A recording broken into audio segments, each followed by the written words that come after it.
Hello everyone, my name is Perry from Rutgers University, and today we'll be presenting our paper, H2O-Net, Self-Supervised Flood Segmentation via Adversarial Domain Adaptation and Label Refinement.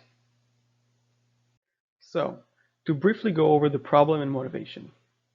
We look to address the need for accurate flood water segmentation in high temporal frequency satellites to improve flood risk mapping and increase efficiency of disaster relief.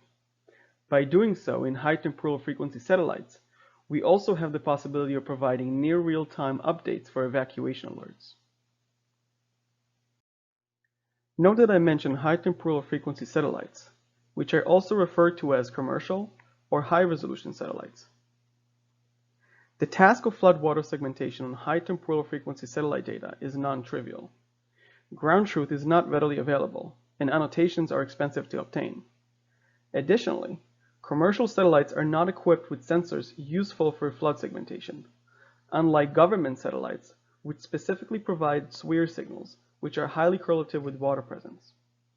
This high correlation is still not enough to get reliable ground truth masks, as classical remote sensing methods are only able to provide coarse flood masks at best. As also seen in the results section and supplementary material of the paper, such coarse masks are not consistent and reliable enough to train on. In order to overcome those challenges, we formulated a method to achieve two main goals. The first is to improve ground truth flood masks in the low-resolution domain through an on-the-fly mask refiner. And the second is to reduce the domain gap between the high-resolution and low-resolution data using SWIR signal synthesis. Further, we want to achieve those without any manual annotations efforts since they are expensive and time-consuming. Our first goal is achieved using our SelfSupervision/Refiner module. Note that this is only performed during training, where we have SWIR signals available, with which we can compute the MNDWI representation. The module first extracts high confidence points from the MNDW input. In our work, we use water threshold of 0.5 and non-water threshold of -0.2. Next, we use those points to generate our novel adaptive distance map, which is further explained in the paper. The distance map is then stacked with the MNDWI to train a network for k iterations and is guided by the sampled points while all other pixels are ignored. The intuition behind this method is to fill unseen pixels given a small set of known pixels.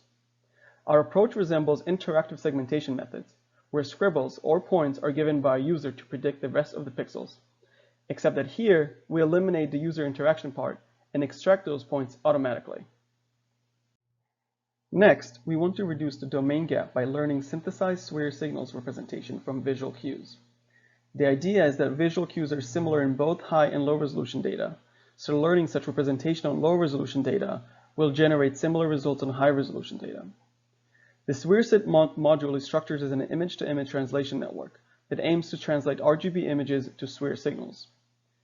The output synthesized SWIR is then stacked with the RGB bands as input to the segmentation network. More technical details are available in the paper. The quantitative results clearly show that adding the SWIR-SYNth module alleviates the domain gap between low and high resolution imagery. It is evident that even when using the synthesized SWIR signals paired with classical thresholding, we get better results than segmentation methods alone.